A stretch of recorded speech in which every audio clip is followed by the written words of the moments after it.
All right. Welcome to another Truth Talk with Michael. I'm Michael, health and fitness coach, coachcrew.com. And today's topic is another good one. Excuse me before I start. It is the evening. It's like, I don't know, maybe 7 p.m. right now. Sometimes when I do these talks in the evening, I don't necessarily find the words as quickly as I would like to. But I promise I'm going to get to the points with you and the objectives of what the video is. So today we're talking about the essential nutrition basics, what you need to know, especially as a man, a busy professional man, and as someone who wants to have nutrition be something that serves you and to move you in the direction that you want to go. So with this video, the three main objectives that I want to cover, excuse me, the first and foremost, what to eat. I've been doing some research calls with potential people who might be interested in what I do. You're probably receiving this video. You might be watching this right now. And you may have asked about this. So what to eat? It's very simple. Like, there's a lot of stuff out there.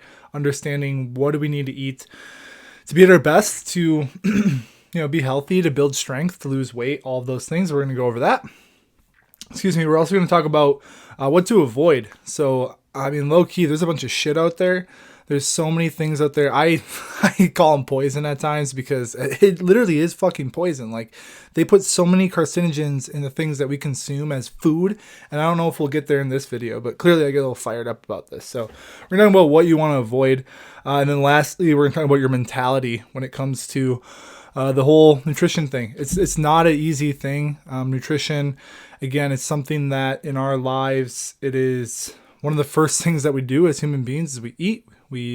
It's how we interact with planet Earth. It's how we interact with people. There's just so much that goes into food and what it is from a health perspective, from a communal perspective, from a spiritual perspective. So we're going to go over some of that. And again, I might get to in this video a couple deeper topics, but I think for now we'll cover those three. So what to eat?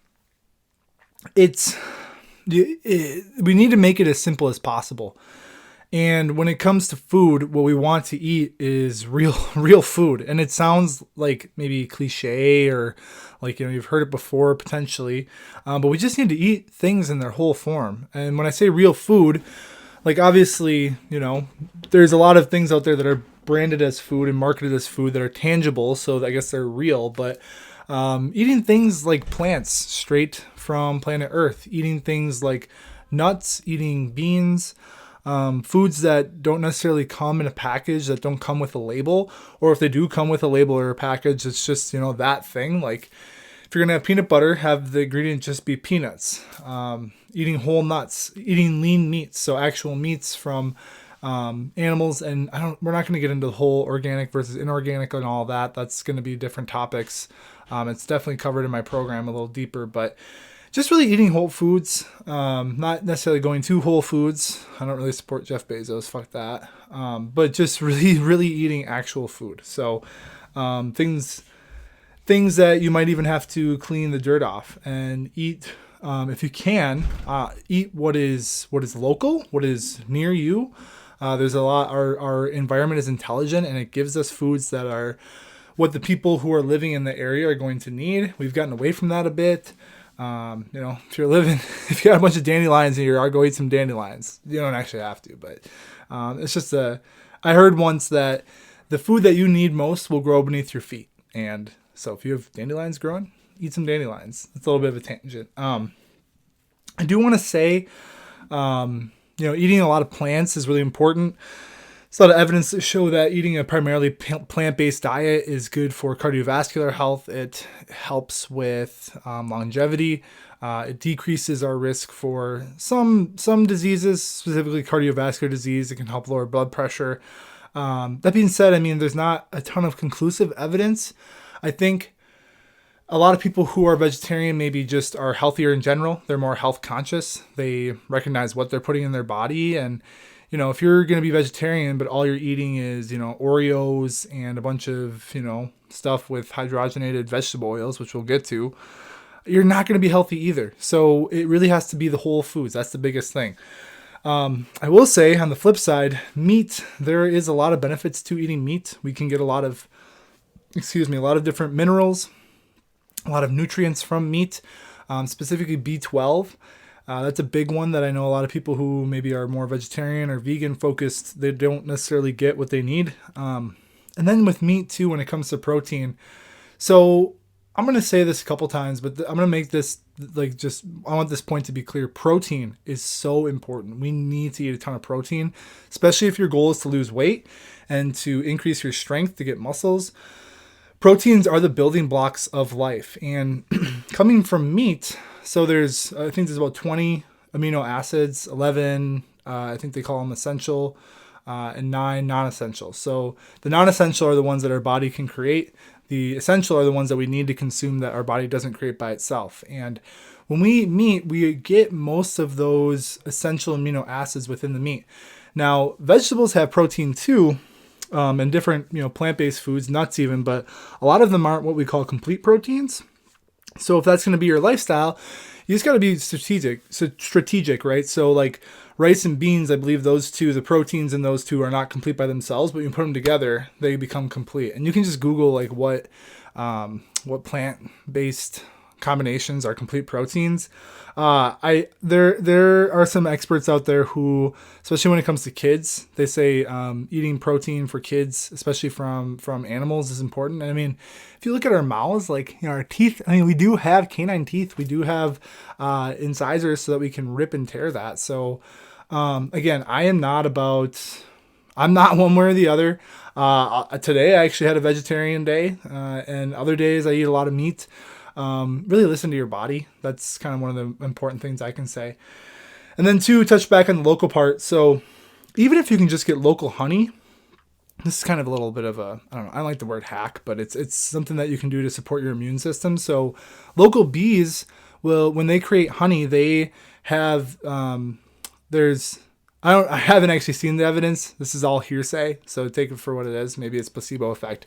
But like the bees make honey that can give you the ability to hopefully fight off some of the allergies or the allergens that are in the air.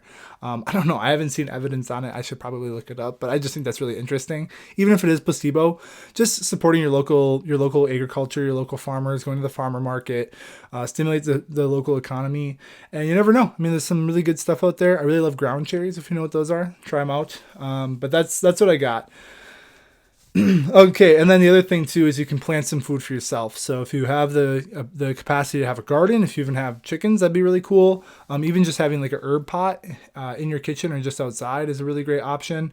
Really getting back to being in touch with our food, touching our food, growing our food, being in touch with the land. I mean, I know people who do like the hydroponics and stuff. So there's a lot of options out there. If you're interested too, reach out. Let me know. I can connect you if you want some resources on those other things. Okay, next thing. What to avoid.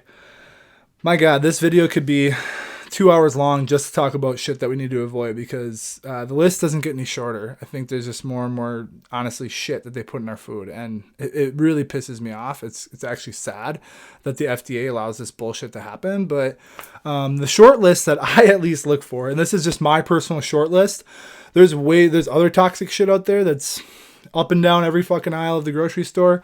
But the things that I avoid at all costs, so carrageenan, and then subsets of that, so different types of like binding agents. So that's guar gum, xanthan gum, and carrageenan are the big 3. Those different like gums and the things that, I mean, it's not even food. Like carrageenan, I'm pretty sure came as a byproduct of a chemistry experiment, and they put this shit in food. Like, what the fuck? Okay.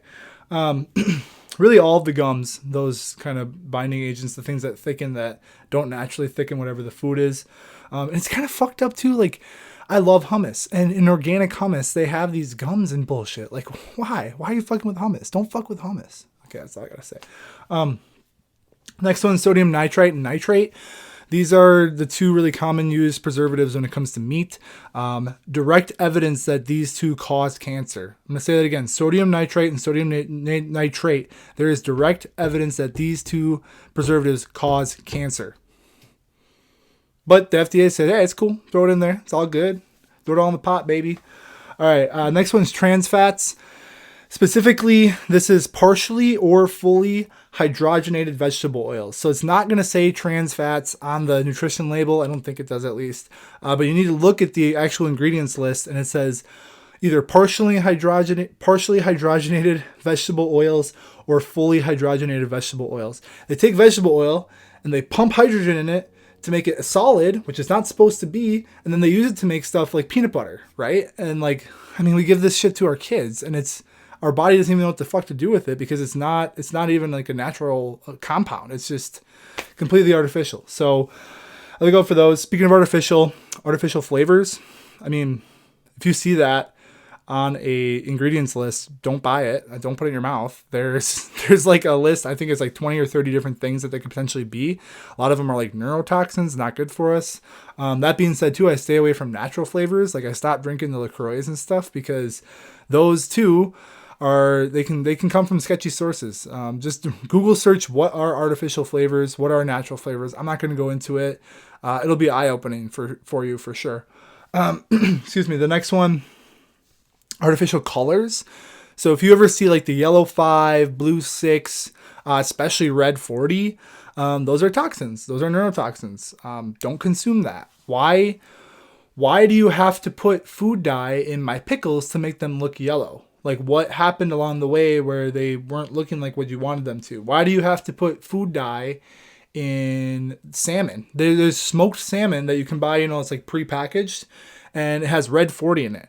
What happened along the way where you had to put color into my fish? That's fucked up. Okay. So, I mean, just like you see the ingredient, think about what went on along the process where they were like, we should probably put some color in this because it looks gross. Right? That's the way I look at it. And then not to mention the colors are toxic. So stay away from those artificial colors. Another big one, high fructose corn syrup.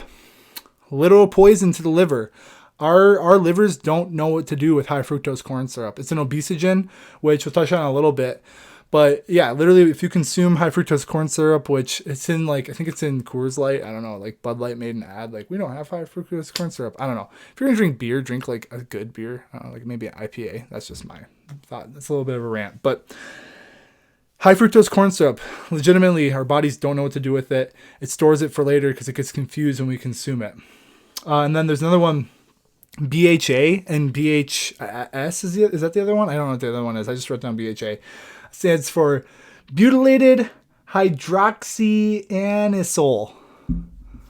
Again, I mean, if there's ingredients that are like this long, right? If they're 20 letters on the food that we're eating, our liver has to digest and metabolize every single letter of that. And just think about that. Like, why are we putting so much dog shit into our food and eating it? Like, no wonder we have so many health issues as a country. What the fuck? Okay. I mean, it's late. I'm kind of tired, but this shit it legitimately pisses me off. So if you've gotten this far, I appreciate you. The other things I avoid, fast food.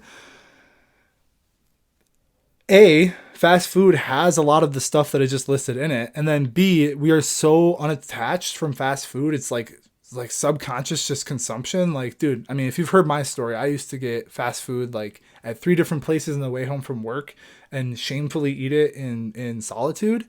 That's just not a healthy habit.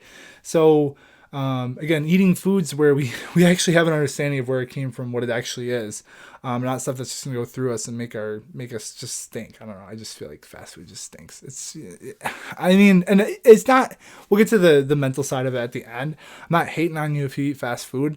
Like, I eat fast food once in a while too. Fucking love my Quick Trip. Go Quick Trip. But it's not an everyday thing. Okay. With that too, added sugars.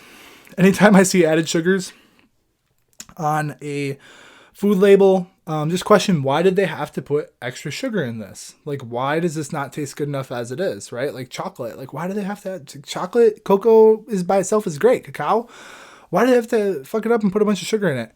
Sugar, I mean, it's been kind of demonized. I think if you are an athlete, you probably can do pretty well with sugar, but again, that's a deeper topic for a different time. Just added sugars, I try and tend to just stay away as much as I can. And then processed foods. So there's processed carbohydrates, right? Like chips. There's all these new like health foods, like the hippies, like the chickpea things, and it's all just rebranding. And you're completely taking this, like, it's all of it. Most of it comes from corn or wheat or soy, and they're just taking it and they're like blasting it apart and making it all, and then they're just rebuilding it into something else and adding a bunch of weird flavors and shit to it that your body doesn't even know what to do with. Stay away from the processed carbs if you can. If you do want to eat carbs like that, get actual oats, get actual rice, just get things in their whole form if you can. And then with that too, if you do want to have some more of like the processed type carbs, like find ones that don't have a bunch of added ingredients, not a bunch of the shit that I mentioned just earlier. Maybe find something that has some protein in it as well. And then the fiber. I didn't even talk about that in the start. Protein and fiber are my two most important nutrients. Again, different video, I can talk about that. Okay, processed foods, also the meats and cheeses. So the processed meats, excuse me, that's where you're going to find the sodium nitrate and nitrate. That shit's not good. Processed cheeses like the American singles, I honest to God think that's more plastic than it's actual food. And with that too, we'll transition into that in just a second, but we'll do it right now. Excess plastics. So our world is being plastified. That's not a word, but you know what I'm saying. There's a lot of plastic. I mean, they're finding microplastics everywhere. They're finding plastic in animals. They found microplastics in the atmosphere, or not the atmosphere, but way up in the Swiss Alps above the clouds. Like, our bodies don't know what to do with it. Like, we consume a lot of plastic. I think, I don't know what the exact stat is. My girlfriend has told me we credit card worth of plastic, like every month or something, every week or month or year. I mean, one little piece of plastic is too much for us to consume. And by the way, if you want to see something interesting, if you've ever seen the documentary Plastic Wars, I just want to plug it because that was very eye-opening as well. But there's also this one plastic in particular called BPA, which when it came out, people were like, oh my gosh, it's like this malleable plastic. We can use it for so many different things. Well, now they've been studying it. This one doctor, can't remember. I heard her initially on the Joe Rogan podcast, which I don't really listen to, but someone sent me this episode. But she's been doing research on BPA in particular in plastics since I think the early 2000s, and has found a direct correlation with the amount of BPA that people are exposed to and decreased sperm count. Okay, so there's a negative correlation between the amount of BPA that men are exposed to and sperm count. Just think about that for a second. I just lost my light. I don't know what happened. All right. So, shit happens. We're going to keep going. I actually have a secondary light I can use. Check this out. Boom, baby. Always be prepared. So, that's what we got for things to avoid. Again, none of this is to scare you. It's more for educational purposes. And I really want people to start to understand what is going on. What are we eating? What is actually in our food? What is food, right? This is basic education, right? So if you can stay away from that processed stuff, all of those ingredients, just try and eat, even if it's just one meal a day where you can focus on eating just real food, like chicken breasts, maybe some rice, some vegetables, steak is great, eggs, just eat foods in its real form. That's the biggest thing. And then the last thing, so it's the mental component, which is super important. First and foremost, perfection is a fallacy. It doesn't exist. Just do the best you can. And by that, I mean, like, there's a lot of people talking about the 80-20 rule. I think that's a great concept. And it's for us who are analytical, it's nice to be able to think like, okay, 80% of the time I need to be eating like the whole real foods, 20% of the time, like fucking Cheetos if I want. But just do your best every day to like recognize not even like the decision in the moment, but what is that going to transpire to down the road? Okay. And if you do want to have what I call lower frequency foods, so those processed foods, those additives, all the shit that we know is like low-key slowly killing us, be realistic with your results. Like, you cannot outtrain a bad diet. You've probably heard that before. And if you haven't, here it is. You cannot outwork a bad diet. It's just not possible. And it's not like good or bad diet. I should probably talk about that.